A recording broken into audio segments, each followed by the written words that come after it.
देर सवेर शायद कोरोना का सफल टीका तो बन जाएगा, लेकिन ट्रंप चुनाव हारने के बाद भी खुद को अमेरिकी राष्ट्रपति माने बैठे हैं। उस जिद का टीका शायद दुनिया का कोई भी वैज्ञानिक ना बना पाए। कल अमेरिकी संसद के सत्र में नवनिर्वाचित राष्ट्रपति जो बाइडेन की जीत को प्रमाणित किया जाना था, लेकिन ट्रंप अपनी बात पर अड़े रहे कि चुनाव में धांधली हुई है। बिल्कुल ऐसे जैसे हमारे यहाँ कांग्रेस चुनाव हारने के बाद करती है। कांग्रेस जीत जाए तो ठीक है, वरना ईवीएम पर ठीकरा फोड़ती है कि ईवीएम से धांधली हुई है और चुपके से निकल लेते हैं। नमस्कार दोस्तों, रंग दे बसंती में आपका एक बार फिर से स्वागत है। मैं हूं राजीव चौधरी। ट्रंप की इस जिद का नतीजा ये निकला कि अमेरिका में ट्रंप समर्थकों और पुलिस के बीच हिंसक झड़प हुई। हालांकि अमेरिका के लोकतंत्र के 220 सालों में इस इमारत पर गोलाबारी भी हुई, बम भी फोड़े गए, लेकिन इस बार इतनी भारी मात्रा में हल्ला मचाती भीड़, संसद के खंभों पर चढ़ी हिंसा मचाती, ऐसी भीड़ कभी पहले नहीं देखी गई थी। हालांकि कुछ लिबरल्स अमेरिका में हुए हमले को लेकर इस कदर खुश हो रहे हैं जैसे हमला ट्रंप समर्थकों ने नहीं बल्कि मोदी समर्थकों ने किया हो। जबकि प्रधानमंत्री मोदी ने अपने एक ट्वीट से इशारा कर दिया कि अब उनकी और ट्रंप की दोस्ती कोई खास मायने नहीं रखती और भारत अमेरिका की नई सरकार के साथ काम करने को तैयार है, न कि ट्रंप के अड़ियल रवैये के साथ। मोदी जी ने लिख दिया है कि लोकतांत्रिक प्रक्रिया को गैरकानूनी प्रदर्शनों से बदलने की अनुमति नहीं दी जा सकती। सत्ता का हस्तांतरण शांतिपूर्वक तरीके से होना चाहिए। साफ नहीं कहा पर कह दिया कि ट्रंप को साइड में बैठ जाना चाहिए या फिर इसे डंडा डोली करके उतार देना चाहिए। मसलन ट्रंप जो आज अमेरिका में कर रहा है वह हमारे यहाँ करीब 45 साल पहले हो चुका है। एक समय इंदिरा गांधी जी भी ऐसी ही जिद लेकर अड़ गई थी। इंदिरा जी पर आरोप था कि उसने धांधली करके चुनाव जीता है, तो 12 जून 1975 को सख्त जज मानने वाले जस्टिस जगमोहन लाल सिन्हा ने उनके रायबरेली से सांसद के रूप में चुनाव को अवैध करार दे दिया था और अगले 6 साल तक उन पर कोई भी चुनाव लड़ने पर रोक लगा दी थी।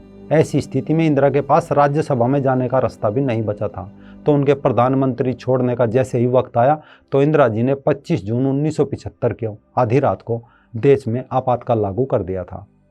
खैर, अमेरिका में ट्रंप अभी ऐसा तो कुछ नहीं कर पाए, लेकिन उससे जो हो सकता है वो कर रहे हैं। ट्रंप के समर्थक अमेरिका के लोकतंत्र का प्रतीक कही जाने वाली कैपिटल हिल बिल्डिंग में घुस गए। हिंसा में एक महिला की मौत हो गई। भीड़ इतनी ज़्यादा थी कि पुलिसकर्मी कम पड़ गए। बताया जा रहा है कि उस समय संसद में इलेक्टोरल वोटों की गिनने की प्रक्रिया चल रही थी। इस हिंसा के बाद संसद के दोनों ही सदनों को लॉकडाउन कर दिया गया। उपराष्ट्रपति माइक पेंस व अन्य सांसदों को सुरक्षित तरीके से वहां से बाहर निकाला गया।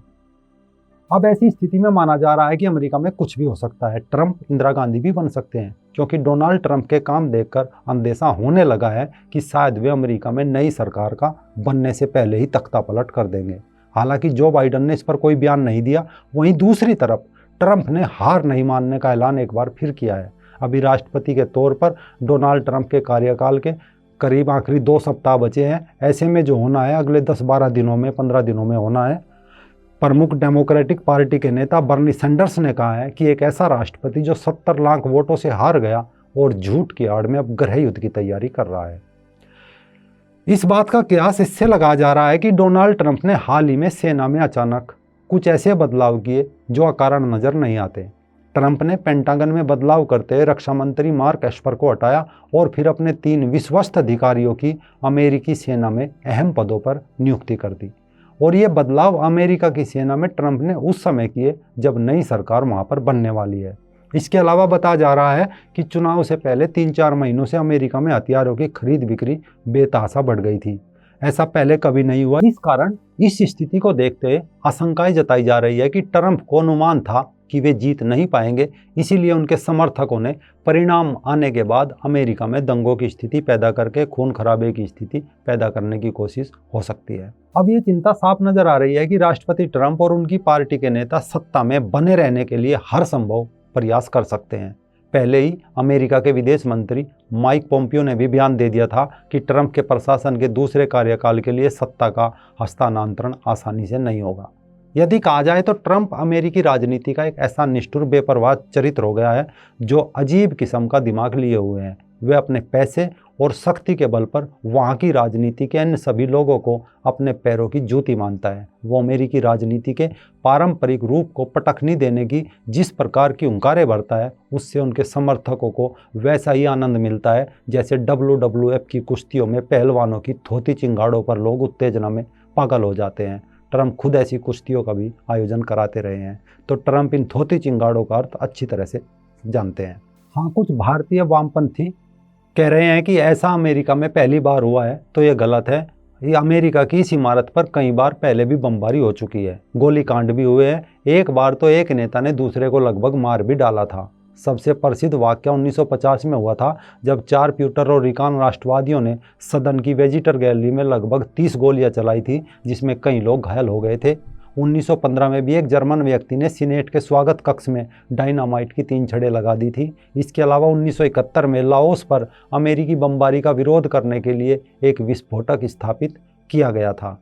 कैपिटोल पर सबसे घातक हमला 1998 में हुआ, जब एक व्यक्ति ने एक चौकी पर गोलाबारी की और 2 कैपिटोल पुलिस अधिकारियों की हत्या कर दी थी। खैर, अब यूएस कैपिटल में हिंसा के दौरान 4 लोगों की मौत अभी तक हो चुकी है। इन 4 लोगों में से एक महिला की मौत पुलिस की गोली लगने से हुई है, जो हमने पहले भी बताया है, जबकि अन्य 3 लोग मेडिकल इमरजेंसी के कारण मरे हैं। वाशिंगटन में पुलिस में अब तक 52 लोगों को गिरफ्तार कर चुकी है। कैपिटल बिल्डिंग में हुई हिंसा के बाद राष्ट्रपति डोनाल्ड ट्रंप की बेटी इवांका ट्रंप हमला करने वालों को देशभक्त कहकर निशाने पर आ गई है।